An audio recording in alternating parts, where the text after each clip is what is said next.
Hello mga kalode, it's me, Lansky. Magandang araw po sa ating lahat. So ayun nga mga kalode, no, medyo maaga tayong nagising ngayon kasi nagugutom yung partners ko. At siyempre kapi-kapi na tayo dyan. At nabalitaan natin mga kalode na lumaki yun daw yung Agusan River. Siyempre matik na yan, arat na. Ayun nga mga kalode, pumunta kami sa Agusan River at titibawin na namin ang aming taan.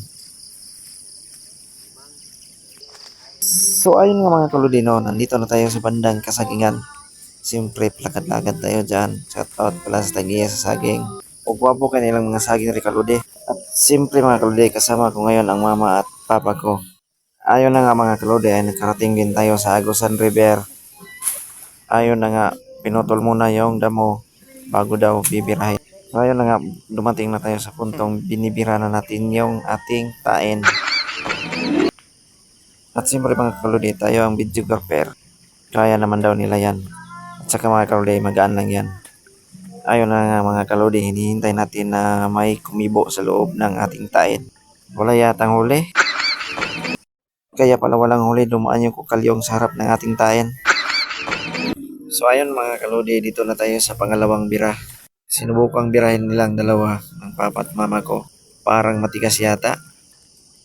Siyempre matik, sasaumin na yan.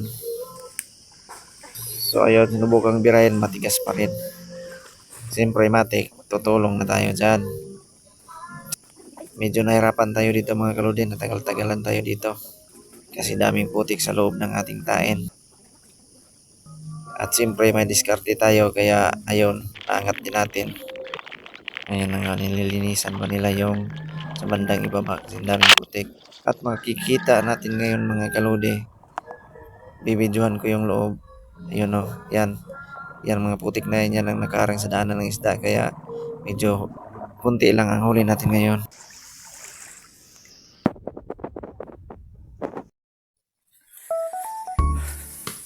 Medyo hingat pa tayo mga kalude kasi matagal nating natitibaw yung tae namin. So ayun nga mga kalude, no, pinauna na nila tayong umuwi kasi yung mother at father ko kukuha pa daw sila ng kalunggay kasi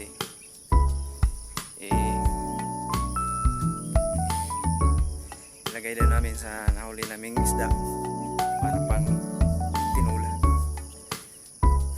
So abangan natin. So abangan natin kung ano ang aming nahuli. At ito ang huli natin ngayon mga kalode, isang goldfish at isang silverfish.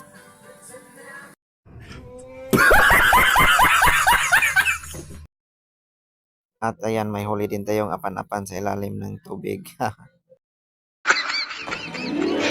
At may huli din tayong isang boxer mga kalode. Thank you for watching.